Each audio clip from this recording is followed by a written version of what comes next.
My name is Troy Lanigan. I'm president of the Canada Strong and Free Network. I want to welcome you to the first exchange call of 2021. What an absolutely fantastic turnout we've had. Over 4,200 people registered to join us today. So that's great, and welcome to everyone. I want to first and foremost, I want to thank our sponsor, the Modern Miracle Network, who sponsors our monthly exchange calls. Sometimes we do exchange calls with partner organizations, and this is the second time we've done that. In November, we did a call on economic recovery. So this group of partner organizations was created to oppose the so-called clean fuel standard. Ideas in the Great Reset give rise to the clean fuel standard, carbon taxes, regulation, canceling infrastructure projects, et cetera, et cetera. So I want to recognize those partner organizations, the Canadians for Affordable Energy, Project Confederation, Alberta Institute, Modern Miracle Network, Canadian Taxpayers Federation, Fairness Alberta, and especially my friend Jocelyn Bamford in the Coalition of Concerned Manufacturers and Businesses of Canada. Thank you also to our outstanding panelists who we will get to shortly. A couple of quick housekeeping matters. First of all, I've had to shut off the live comments and questions. The more nutty than usual left-wing chatter leading up to this call today has me concerned, and I'm not risking the likely scenario of any planted comments being screenshot and plastered all over the internet to damage the reputation of our sponsors, our partners, and our guests. I'm sorry for this, but that is the world of so-called political discourse that we live in today. Second, if you have suggestions on future topics, please email directly to me through our website, and I'll follow up with you, and thank you for that. Finally, this Zoom call will be recorded and posted on our website about 2 hours after the call today. And with that, I'm going to turn it over to our moderator, Christine Van Gyn. Thank you, Christine, for doing this. Christine will take us through the questions with our guest today, and then turn it over to Eric Woodrick from the Canadian Taxpayers Federation, who is doing our call to action to wrap things up today, which should go roughly 75 minutes, I would say. So again, thank you, and over to you. Hi, everyone. So as Troy mentioned, I'm Christine Van Gyn. I'm the litigation director with a legal charity called the Canadian Constitution Foundation, and I'm your moderator for today. I'm really excited about this conversation and to hear the opinions from our amazing speakers, who I'm sure everybody knows, that's why you're here. We have Rex Murphy, Anthony Fury, and Peter Foster. And they're pretty well known, but if you do want to know more about them, their bios will be available on the website. So I have a lot of questions for our panel, but first I wanted to provide a little bit of context for today's conversation about this term, the Great Reset, which I learned about pretty recently.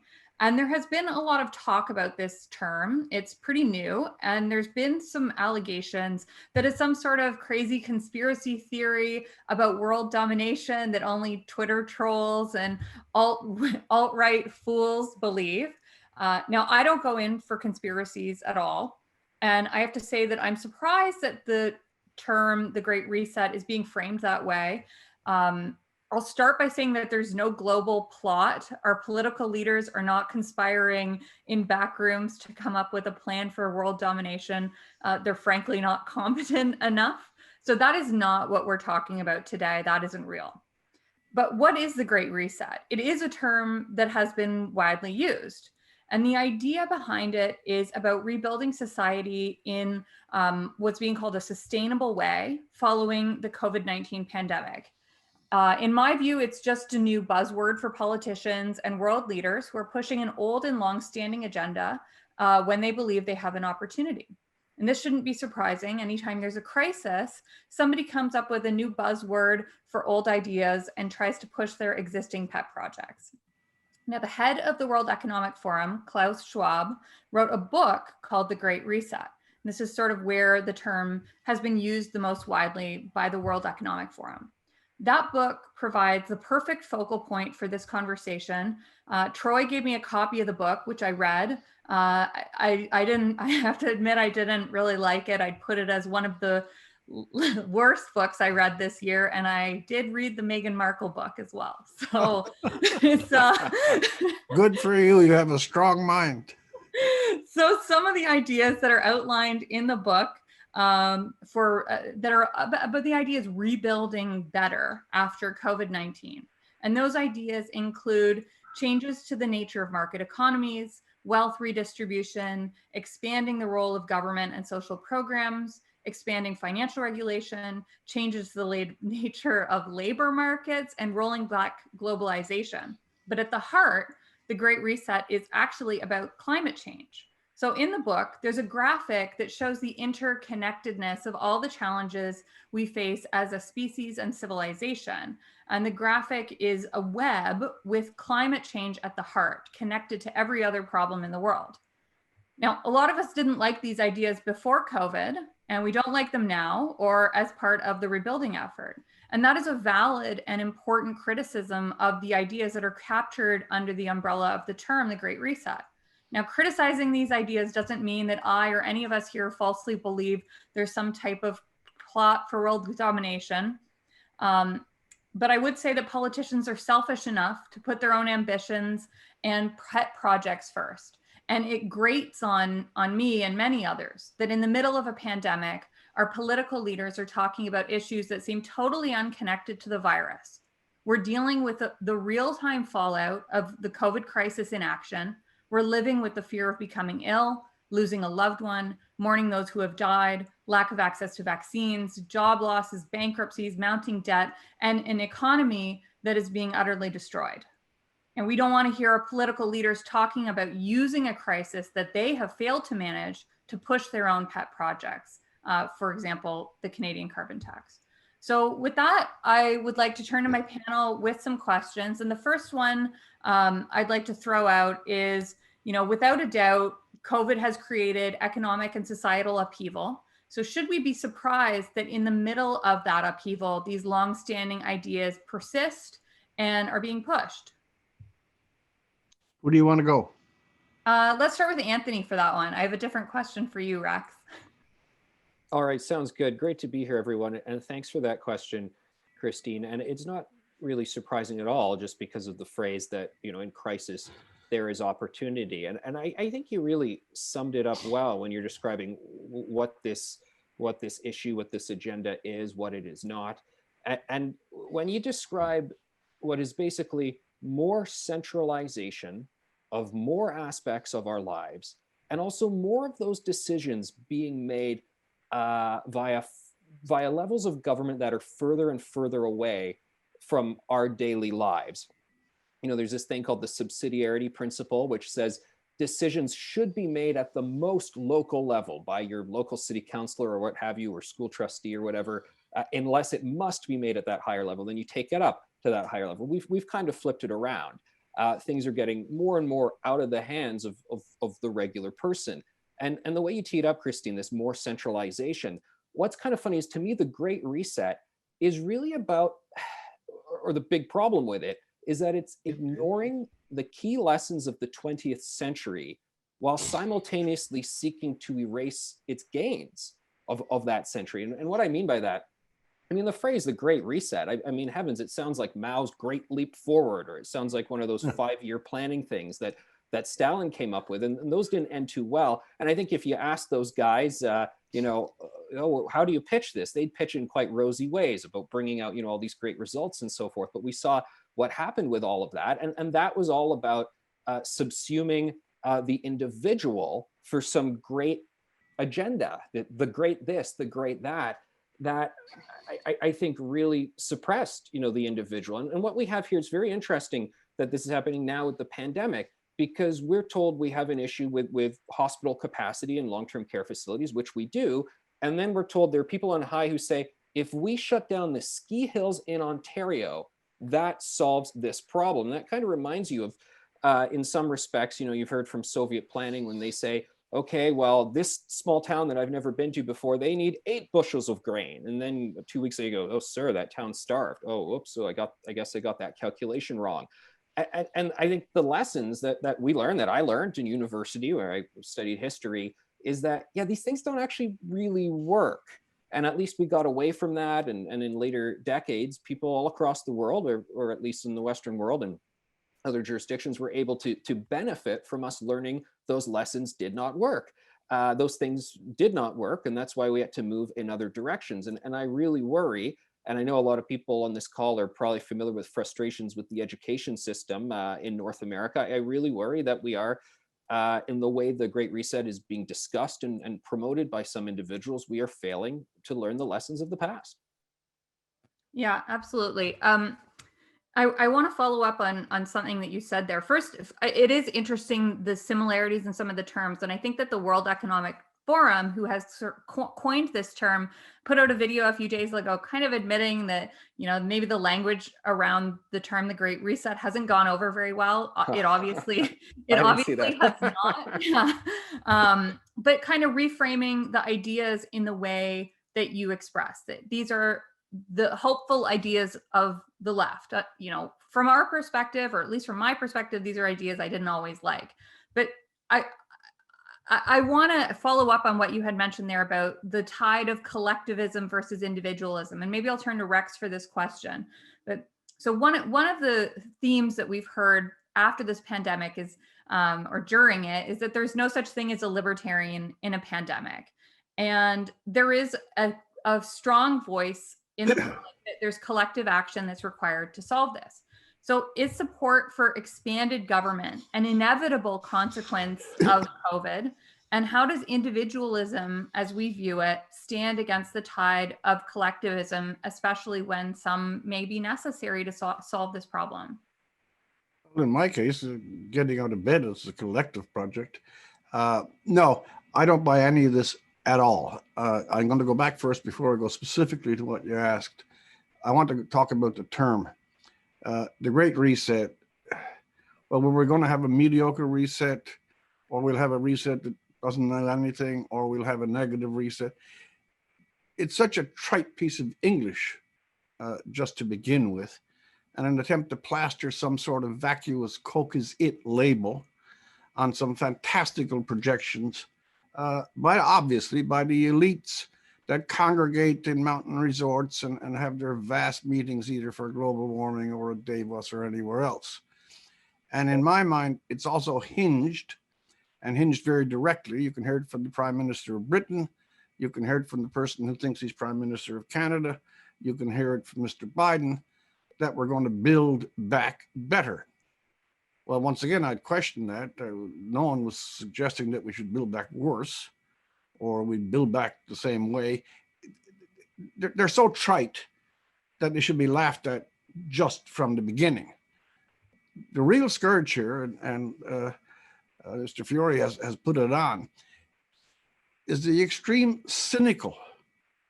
And you're not a conspiracy theory, neither am I, but I'm also a person who assesses the motives of political actors.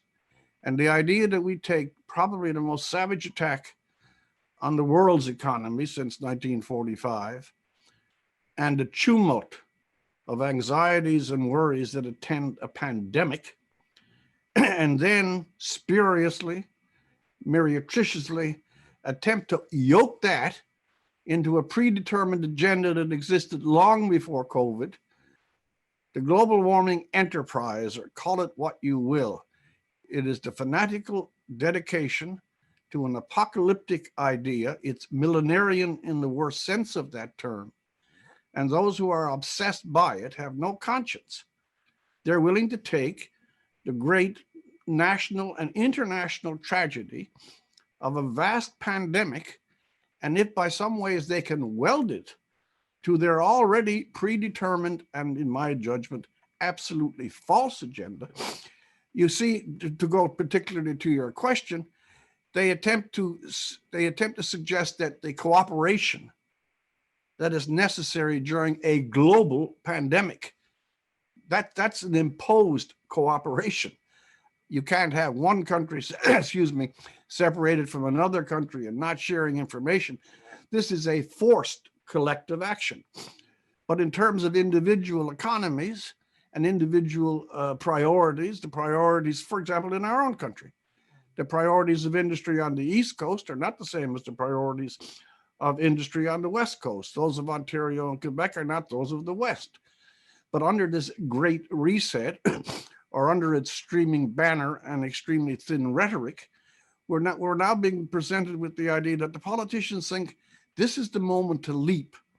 People are psychologically at their weakest. Financially, when this thing lifts, we're also going to be at our weakest. We have had suspended civil liberties for well over a year to a degree we have not seen outside of wartime, psychologically, politically, economically, and socially.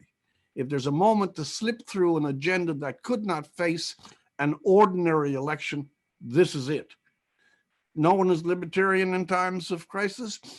I don't think in any absolute sense anyone is libertarian. We have families, we have our own social networks, but the jump from libertarian to high state collectivism, and especially, as Anthony pointed out, with the atrocious records of collectivism when it's given real power. This is a shifty move. And however vague it may be coming out of Davos and however soft the propaganda may be, the only reason I think to justify what we're doing here today is to add, as a quote the Bible, one still small voice, well, three still small voices, to say, watch out, folks. We have it hard now, but there are people manipulating the present psychological, political, and medical moment to do something we do not want. Over to you guys. That's such an interesting point. I think that is what has, I think, upset a lot of people about the use of this term, the Great Reset, is that it seems cynical for the government to take this as a chance to push their long-standing agendas. And I want to follow up with you again, Rex, just on this one point. Do you think that the term, the Great Reset, is just a new branding for the existing policies under some, for example, the Green New Deal? Well, even that, the Green New Deal, they're always trying to come up. I know I'm old, I'm an antique, but I can remember teaching a high school class way back when. I mean, this is in the 70s, 1870, in case you're curious. And I remember that was the Coke slogan. That's why I brought it up. Coke is it. And I remember asking the class, what does that possibly mean? What's it? But it was so vague that it covered everything. And likewise now, when these people have really deep plans to rearrange economies, when I heard the word sustainable, I often wish I were living near a vomitorium. This is another one of those empty damn words. If it's not sustainable, it won't continue. So when you talk about let's have a sustainable economy, well, what have we been having for the last 30, 40, 50, or 2 centuries? The Great Reset is something out of a communication shop. And if you ever want to find a set of people who have the least idea of the real understanding of words, you should go to a professional firm that advertises itself as communication specialist. This is cheap branding, and it's innocuous. And if you hear it, oh, the great reset, or Joe Biden, build back better. Build what? I mean, really, what was wrong with what we had before the damn pandemic? Oh, the pandemic means it's all gone now and we restructure? Elections are where these things are supposed to be.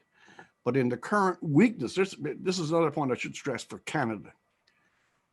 Under COVID, we have seen the greatest shrinkage, the greatest emasculation, I don't mind using sexist terms, of the Canadian parliamentary system, the full flourishing function of our parliamentary democracy, the ideas of accountability. We've poured out over $400 to $500 billion without a budget.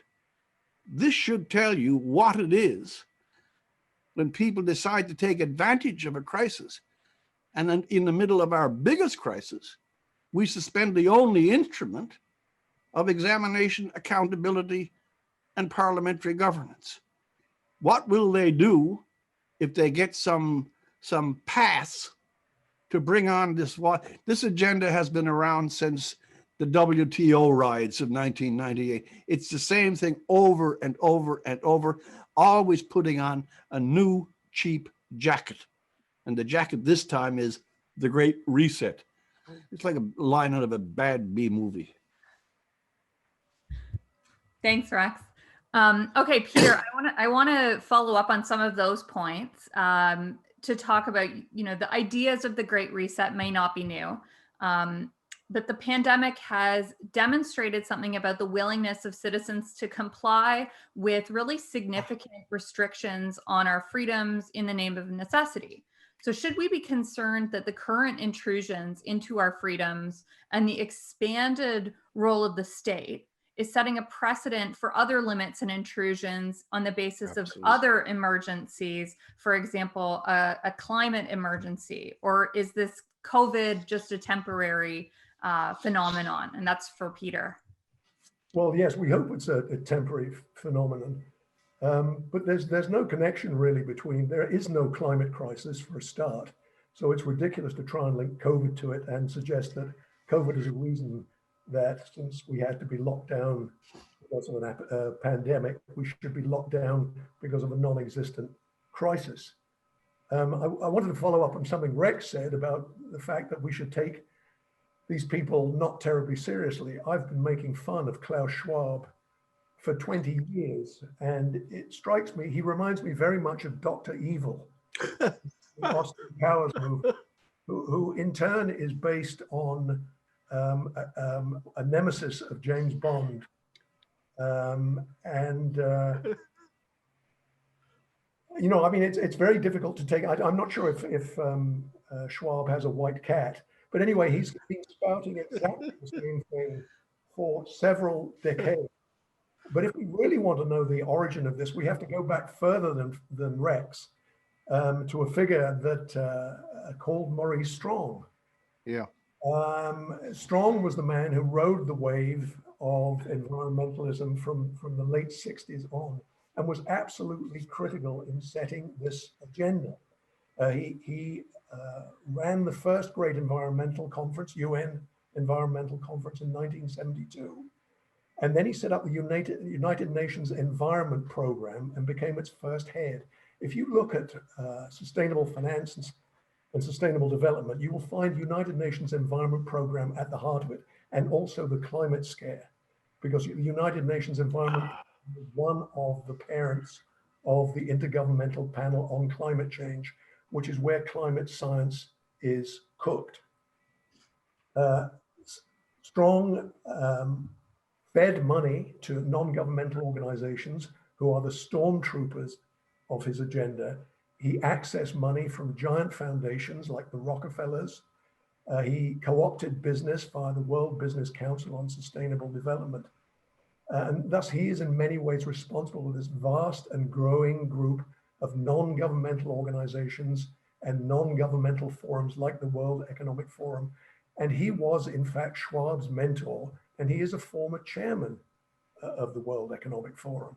So Schwab is not a very important person, but Strong was, and Strong's true successor is Mark Carney.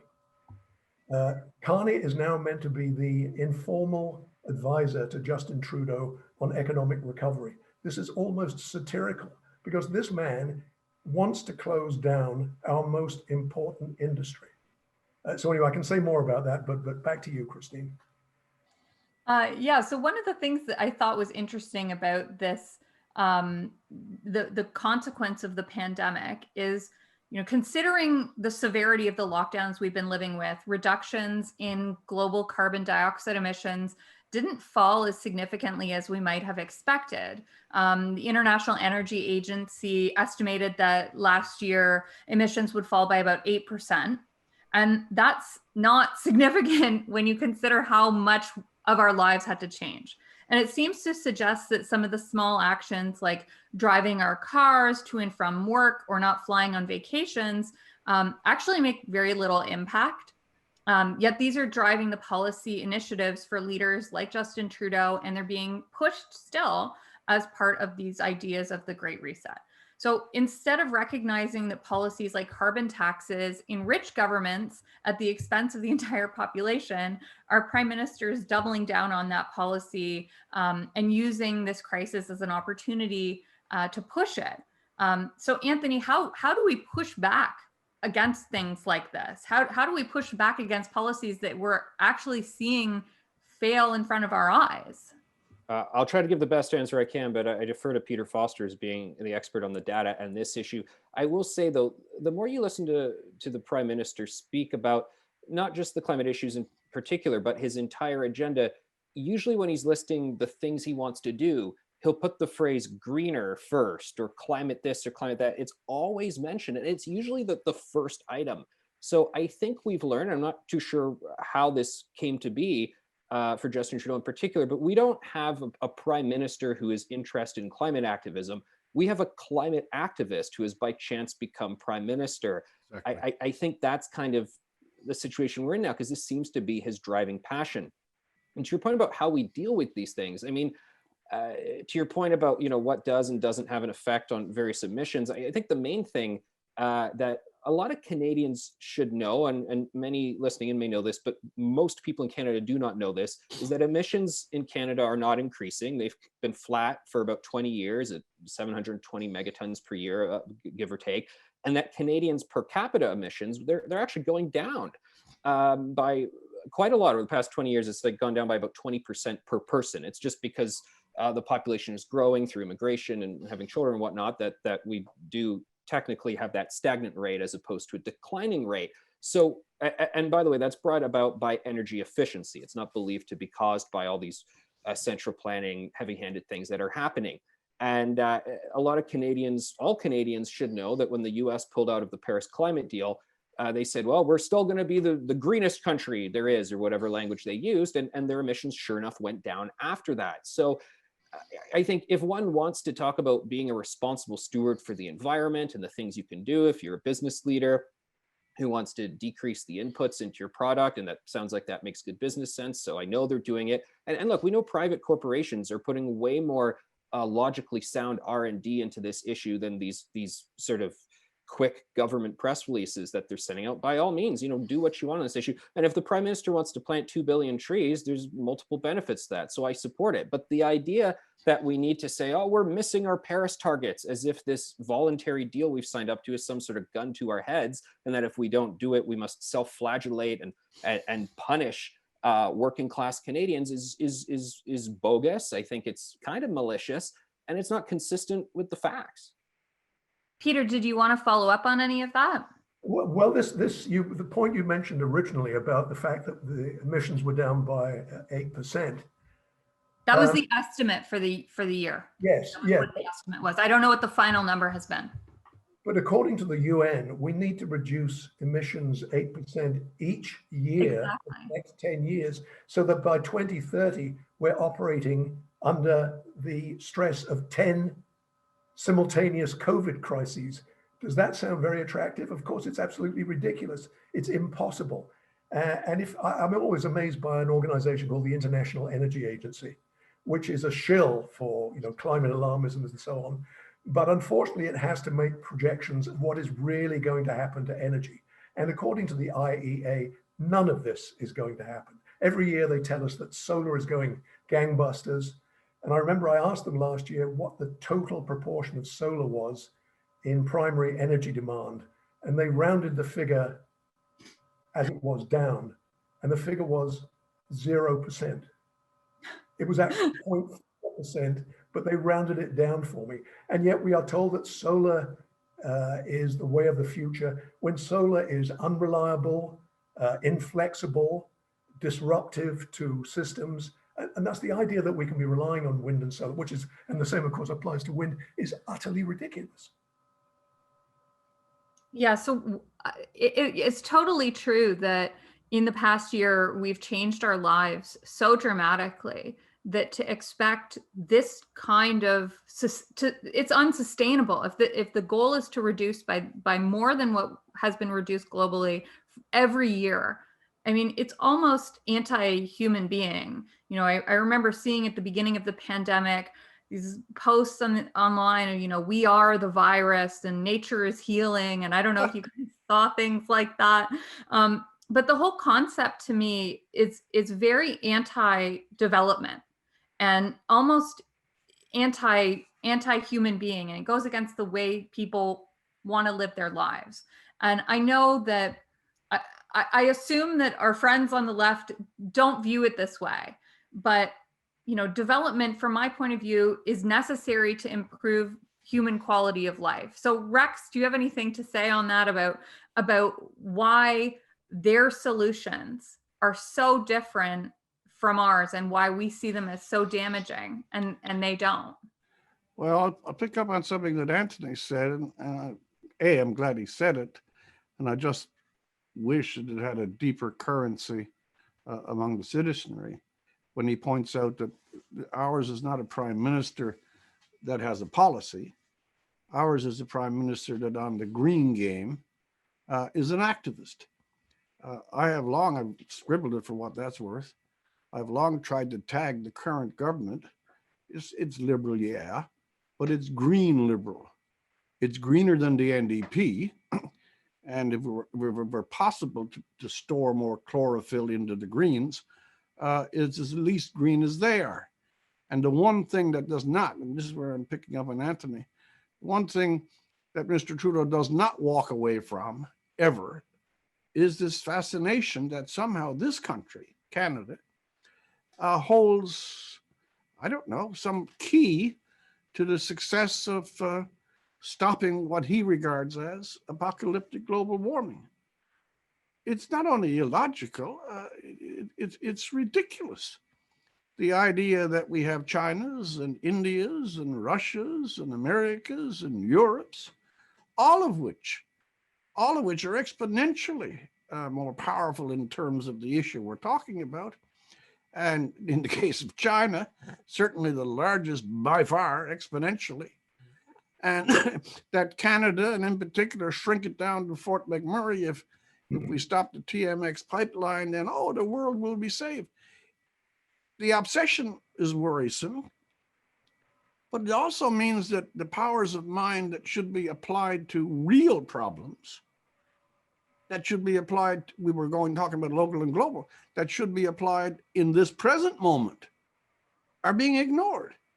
The fascination, the obsession with this ideology, and understand this, there was a time, I think in the 70s and the 80s, when people spoke about environmentalism, and they were waking up to the idea that we, meaning the human beings, had been treating our towns and our small rivers and our cities as a kind of a garbage heap.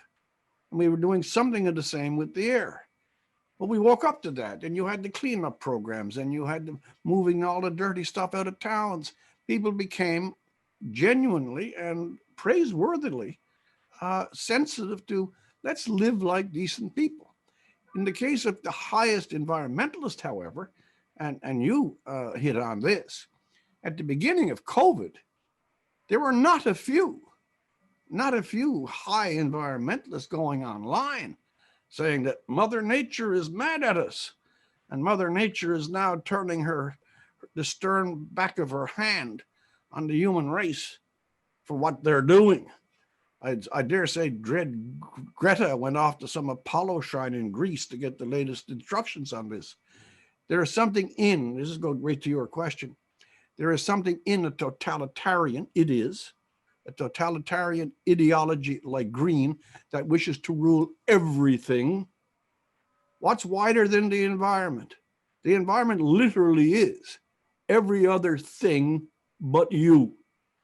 And the hard environmentalists, and Mr. Trudeau had some of the hardest, Mr. Butts, the hardest environmentalists look upon human beings as somewhat awkward ancillaries to the otherwise inanimate cosmos.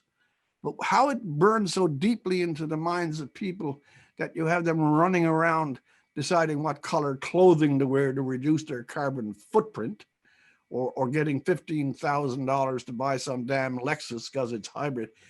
It's farcical, but it's not farcical enough, because it seems to be that there's a stream in Western thought that wants to dissociate itself from all of its great successes, its civilization, its technology, and curse the means by which we got it. Energy and food are the two basic instruments of all life. And in terms of modern society, this thing we're doing here now, or a CAT scan at the university, or the development in record time for a vaccine. All of these are plugged into the appliances and resources of our society that only came about because of the wealth generated through energy and, of course, the application of mind. And the application of mind only comes into full play when we don't have to struggle every hour of the day for a living. We built a society large enough to leave some portions of it just thinking, call them universities. We built a society large enough where others could walk off and puzzle through things that daily want would have chased away from us. Environmentalists are anti, let's be candid, they are anti the world we're in. They despise industry. They hate energy. And in some weird way, if they want to live in the Wizard of Id until it comes to them. The last point I'm making, I'll shut up. You will note that all of this, the great forest of NGOs and the great summits in Paris and Rio de Janeiro and the high capitals of the world, when they go out to save the world, they go out in numbers like Attila the Hun's followers. They go to the best places. They're always on someone else's dime. Environmentalism could not exist without the society that it actually criticizes continually, and it is a parasite. It is a parasite on the very society that it condemns. If our civilization fell, there would be no need of the environmentalist. It is the strongest, most enduring idea. It has millions behind it, and it is a propaganda machine. And by last point, no government, and by the way, no opposition. Aaron O'Toole could be Justin Trudeau as far as the Paris Climate Accords. This has, you asked the question, what can you, it has to be resisted. You have to speak out against it, and you have to defy the conventional idea that if you deny global warming, you're some sort of benighted Neanderthal. Push back against accepted thinking, and don't listen to what you hear on almost every single television station and radio, because they've been drenched in this garbage and know no better.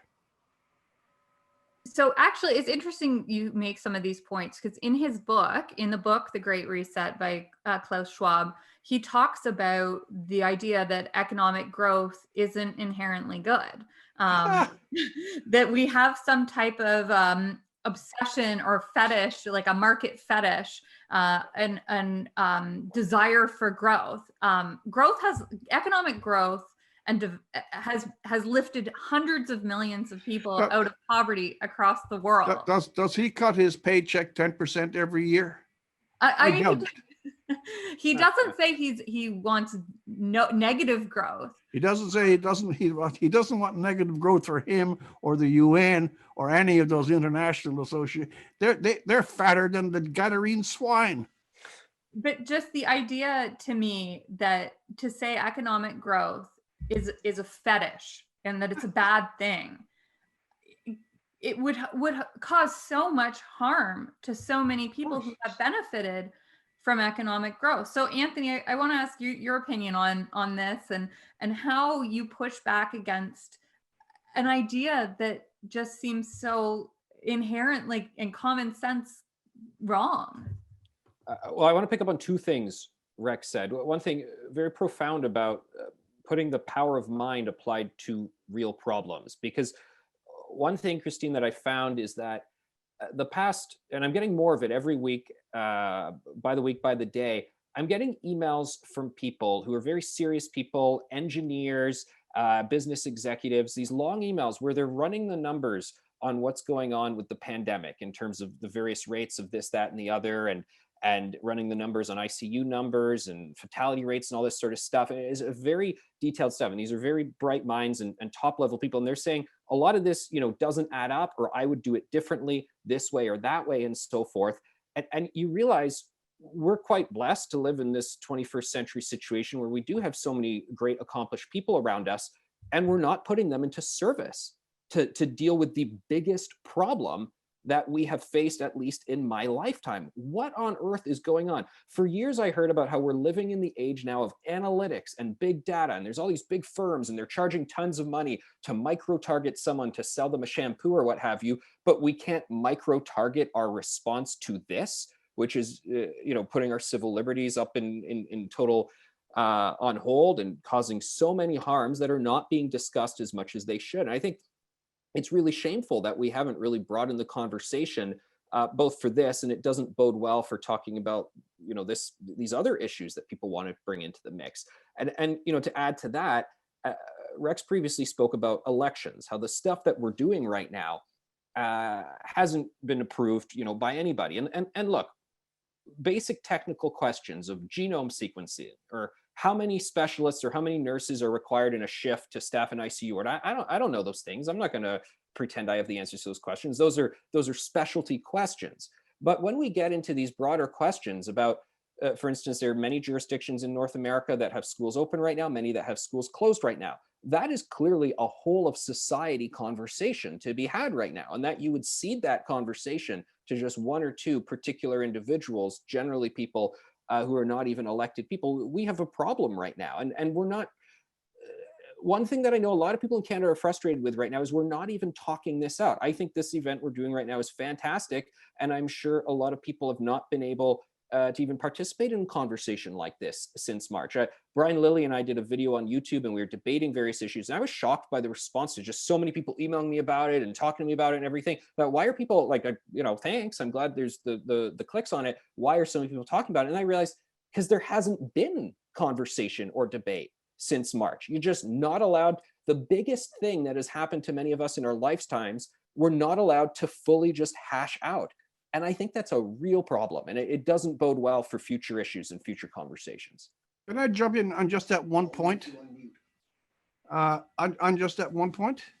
Yeah, absolutely. Anthony is extremely at the very center of this when he points out it is the biggest thing. That's a bad, cheap word. Well, it's the biggest event, and it swaddles all of us. And it's in all the countries. And yet, I just keep it to Canada. As he points out, there's no forum for discussion. And this is what I wanted to stress, which is why I jumped in. Of all the moments in our common experience that we chose to severely amputate or close the one organ of national discussion and debate, which was put in place to keep the country together. There's never been a time since 1945 when Parliament has been so amputated, restricted, and dismissed. People are not startled, and they should be, when we had for 3 or 4 months a lone prime minister walking down the steps of his then residence and throwing out 20 and 30 and 40 and $50 billion every morning. Not a sight of a cabinet minister, no opposition, the press under some carnival tent. The civil liberties that are being eradicated in this is also our liberties as citizens. If the damn Parliament closes down, and if they end up on some of these, I'm not talking about this one, but these farcical 3 and 4 people in Parliament on Zoom, this is the time when they should be there and the debate's taking place. The second point that Anthony makes, at least by implication, because there isn't discussion, we're getting very accustomed to this. This is, I hate to say, this is normal. Obviously, that's why I'm wearing this fool thing. It's illegal to get a haircut now. I don't know if Stalin got that far with his regulations, but in the 21st century city, a great metropolis like Toronto, you can't get a haircut.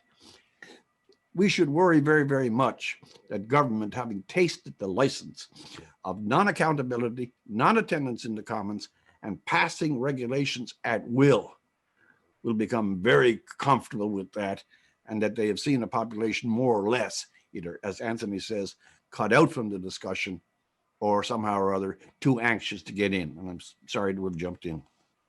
No, it's a great point. You know, like this year we can smoke legal marijuana, but we can't get look, and we look for black market haircuts. Okay, I want to sort of build on something Rex had said, and I'm going to throw this question to Peter.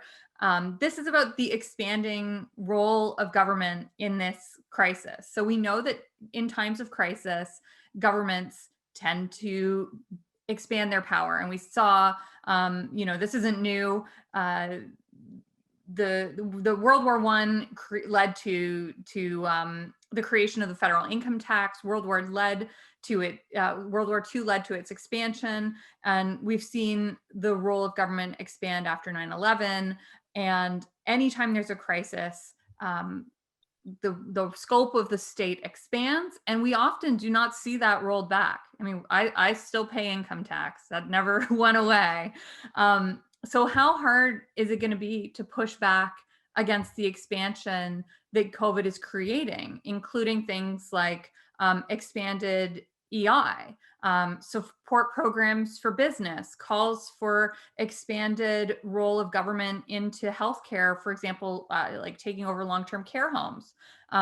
Perhaps the only area government seems to be doing less is education, but maybe Peter, you could make a comment about that. Are these expansions here to stay? Well, the simple fact is they can't be, because we cannot afford them. There is no magic money tree. We have borrowed ourselves into a huge hole. So this isn't the time to be expanding government or introducing Green New Deals. It's the time, there will have to be cutbacks at some stage. Or tax increases, right? Well, yes, tax increases. They can't go on borrowing forever. Interest rates won't stay low forever. But could I just come back to what Anthony pointed out? I mean, this is, if you're talking about government competence and settled science, the COVID experience of the last year is not a great recommendation for the wisdom or ability of governments. And also, mentioning Schwab's book, Schwab, in fact, makes the amazing statement that this is, in fact, the best world we've ever had. But then he says, well, but then again, as long as we have any ills in the world, then we must, you know, at some stage have a socialist dictatorship. I mean, George Floyd, of course, was a terrible tragedy, but Klaus Schwab would have George Floyd saying, not, I can't breathe, but we need a great reset. Also, the idea that the incompetence of government should give us faith in even larger government organizations is totally ridiculous. For example, the World Health Organization, Schwab has suggested that the World Health Organization would be much more competent if it had much more money and much more power. This is typical of his message. But getting back to the point of what this is going to mean for us in the future, it means, yeah, higher taxes. And if we have Green New Deals, then we are talking about crippling the economy. I think it's important to remember that the idea of the Green New Deal, which was first suggested after the financial crisis of 2008, 2009, is based on the falsification of history. It's based on this idea that Franklin Delano Roosevelt in the 1930s saved capitalism from itself. In fact, what made the Great Depression great was Franklin Delano Roosevelt's interventions, which increased uncertainty and demonized the rich and business. So if we have a Green New Deal, we will in fact be in danger. In fact, we will be certain to have a great Green Depression. So that's just an additional burden we cannot possibly tolerate, which I think is the reason why they have to, far from going ahead on these crazy plans on wind and solar, etc., they have to reel them back. Sorry, I just want to follow up on your George Floyd comment. I'm not quite sure what you mean. Do you mean that well, no, Schwab is so focused on his priority about the ills of the world, so he thinks that everything should be dragged in. I see the ills of the world, from Black Lives Matter to @Me Too. I understand. all reasons why we need a great reset, which makes no sense whatsoever. Okay. All right, Anthony, do you have anything you want to add on your view on if these expansions into our civil liberties or economic expansions are by the government, are these here to stay? Well, I think Rex nailed it when he said the fact that so many people are taking it so easily without any follow-up questions or criticism suggests that maybe this one is going to wrap up, but there will be another one, and the pretext for it might be even less justified than this current one. But well, they did it once. Remember, oh, we did it in 2020, 2 years ago, 5 years ago, whenever it is. So we can do it again.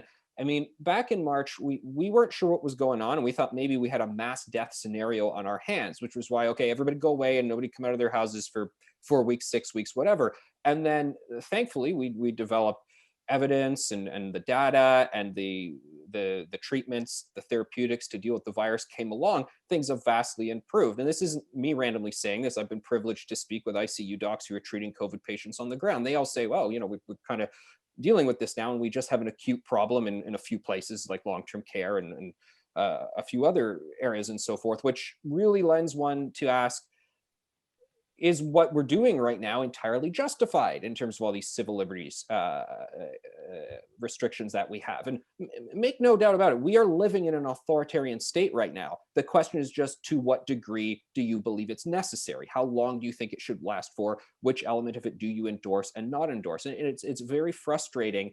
I get this a lot, in the columns I'm writing and so forth. The incredible irateness that a certain segment of the population have, that you would even dare to ask these questions. And that is what is so bizarre and so troubling, all of this, that such a visceral thing is being done to all of us. And some people, it's one thing for them to be okay with it and to believe it's justified because the medical community is debating amongst themselves about it. But it's another thing for you to go, wait, this person is doubting whether or not an independent bookstore, which has never had 3 customers in it in the first place at a time, should in fact be closed or not. Yeah. How dare that person? Let's shut them up. That's what really troubles me in all of this. Rex, do you want to build on that? I think Anthony, again, no need for me to be here as long as he's talking. Yeah, you're dead right. I very much appreciate you pointing out that if you urge that a discussion, an argument around established points, not some weird thing, that there are a cadre, and I'm afraid is very large, that instead of saying, well, Mr. Fury, I'm glad that you have exfoliated this to the point where we see that there may be variation of opinion, or perhaps the bookstore should be open, but maybe we'll hold off on the, in other words, there would be a spectrum. But Anthony is absolutely correct that if you run up against what is a predominant ideological fixation, and to some degree, part of this COVID is part of that. If you run up against that and challenge what is reputed to be the set opinion, the consensus, the fixed opinion, then you're not in a discussion. You're either a bigot, Neanderthal, or any of that great stream of terms. This, and here's the connection you should make. This was never stronger and remains as strong. In COVID is one thing to put a second opinion out. Go back, Anthony, and I'm sure you can, and Laurie Goldstein can for sure. When 10 years ago, 15 years ago, you said, I'd like to see if there are other arguments about whether or not there is an apocalyptic global warming in our future. I'd like to know the status of the data that can project to 2100. I would like to hear the voices of some absolutely credentialed scientists that are not allied with institutes for global warming and hear what they have to say. If Frederick Dyson, Nobel physicist, has a perspective on this that challenges the stewed up, press-fed opinions of the ultimists, the millenarians, If you criticize this, the inverted commas, famously Al Gore, the science is settled, probably the most ignorant statement in the history of the world, you were a denier. They wanted to tie you to the Holocaust, which is the most vile insult that ever came out. That also tells me, this is a side point, that the people who fashion good causes and who see themselves as Galahad saving the world, they are often quite vicious. I question the charity of their hearts when in place of an argument, they turn around and more or less call you a Nazi denier.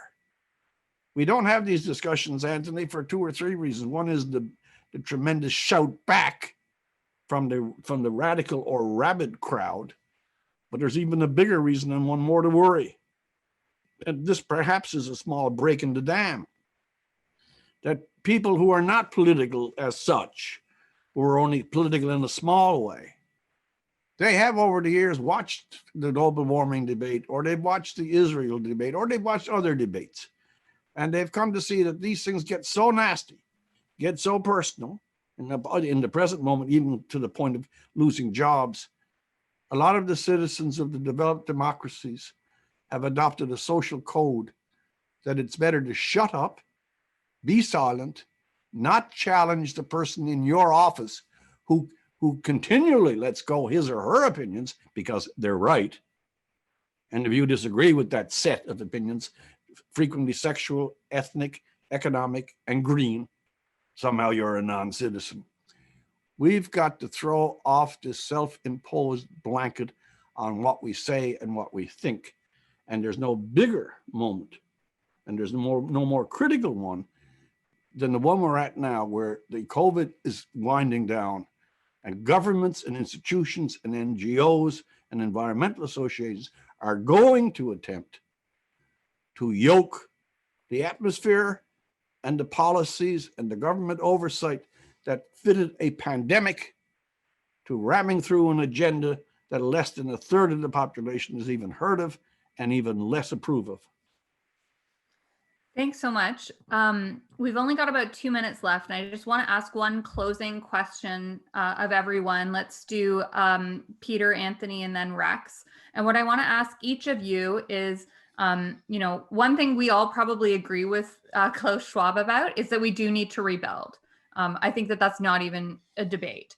But what does rebuilding look like? None of us like the ideas that Klaus Schwab has outlined in his book. But what do you want to see? And is there a reason to have any optimism about what rebuilding could look like? Let's go to Peter first, and just try to keep your answers like a minute because we're almost running up against. That can't be done. This idea of rebuilding, it's not as if we've been in a war. We don't have property and factories destroyed. They're all still there and they're waiting to operate. The idea of the Great Reset is that somehow we should sweep away these factories and make them redundant and find the money somewhere to build a bunch of new installations and infrastructure, which is in fact less efficient than it was before, because we are not using very efficient fossil fuels. We're using wind and solar. So I think it's a mistake to fall for the line that we're rebuilding. We're not rebuilding, we're just regenerating what we have here already. Okay, so maybe we don't all agree with Klaus. I meant more rebuilding the economy, which has suffered significant damage. Anthony. Well, I think the problem is the Great Reset, and generally also how the Liberals talk about the economy is they'd want to top-down micromanage which industries rebuild more aggressively than others, and we need to push back on that. And, as I was saying earlier, we're blessed to have so many innovative people in Canada, small business owners, large manufacturing, great minds, entrepreneurs, and a lot of them have been really hit hard, and it's awful. But at the same time, private capital's going to do its thing, and let's let those entrepreneurs and that Canadian talent do its thing, and let's not let the government pick and choose, which preferred industry of theirs is going to be the one that gets to run away from the starting line before everyone else. Absolutely. Rex, for the last comment. You did say a minute, did you? Yes. Here's my last comment. The global warming ideology is not as direct and instant a plague as COVID-19, but it is a plague, and we should all fight every implication of it. The Great Reset may be the envelope term for that, but every chance you get, from town hall to coffee shop to the Houses of Parliament, whenever you hear this stream of radicalized ideological nonsense, bark back. Okay. Thank you, all the three of you, so much for contributing today. It was a really wonderful discussion. I knew it would be a lively one with the three of you. So thank you so much. And I'm going to turn to my friend Aaron Woodrick, who's going to make some suggestions on things that all of us who have been listening today could do ourselves to kind of push back against some of these long-standing ideas that we disagree with. Well, thank you so much, Christine. And I'm just going to share, I've got a couple of slides here because I know one of the most common things that we've been hearing from people is, what can I do? What can I do? A lot of questions are, this all sounds great, but I want to actually do something tangible. And so we came up with a few things that you can do. And so I just want to remind everyone, we had a lot of people sign up for this. I know sometimes it can feel like you're alone, like there's no one with your worldview. Well, there's thousands of people on this call right now. Last time I looked, it's about 2,300 people. So there are clearly a lot of people with whom this issue resonates. And so you shouldn't feel alone. You should know there are a lot of people out there like you. And we do these calls because we want to foster a engaged community, push back on some of these policies that threaten our freedoms and our livelihoods. And as Troy mentioned off the top, you can leave suggestions for future topics in the Q&A box. But because, as I said, people want to do something, I'm just going to leave you with these 7 suggestions for things you can do. And the first one is to support the organizations on this call. You know, a lot of us do very good work. We tackle the issues from slightly different angles, but we are active voices on these issues. And so we encourage you to look these organizations up, and Troy will also share, when he shares some of the call notes later on, information about the organizations. To network with each other, you know, again, through the call notes. And when you meet people in places like on social media, make sure that you talk to each other, because you can only build the movement if we coordinate and work together. And speaking of networking, leverage social media. There are no gatekeepers in social media. It is a way around the mainstream media. They can't censor your message. So be sure to share these messages on social media as much as you can. Push the Conservative Party, frankly, every political party, federal and provincial. You know, at the end of the day, we do need to, if one idea is to be implemented, you have to have politicians and parties that are sympathetic to your message and believe in what you believe to win. So if you know conservative politicians, speak to them, pressure them to speak out on the issues you care about and to act accordingly. Future events, of course, the Strong and Free Network, we've got a best practices forum coming up April 9th. And I believe a networking conference April 10th as well. So plan to attend those. Recruit more people. Again, to get more people involved, we need to have more people hear these messages. So the next call, try and think of 2 people that you'd want to invite to an event like this. If you can, try and find a young person, at least one of the 2. You know, getting young people engaged is very important, and a lot of them are very disillusioned with politics today. So if you can think of new people to invite, please do that. And last but not least, something very concrete, we want you to make a phone call right now. We want to encourage you to call the federal environment minister. His name's Jonathan Wilkinson. Call him today. I'll put the phone numbers on the screen there at the bottom. The 613 number is his Ottawa office, and the 604 number is his Vancouver office. You should call his office and let his staff know that you oppose the carbon tax, the second carbon tax that they're imposing, the plan to designate plastics as a toxic substance. I can tell you politicians respond when they get an earful, and we want you to keep it civil. You can be, of course, firm and passionate, but please keep it civil when you're calling these politicians. We don't want any, obviously, any threats of violence or anything like that, but do make your voice heard. And I can tell you, having some experience with this, if hundreds and thousands of people call an office in the same day, they will recognize that there is a problem. So we'd encourage you to do that today. And with that, just like to thank again all our speakers, Peter, Rex, and Anthony, and my friend Christine for moderating. And we look forward to seeing you again at a future event.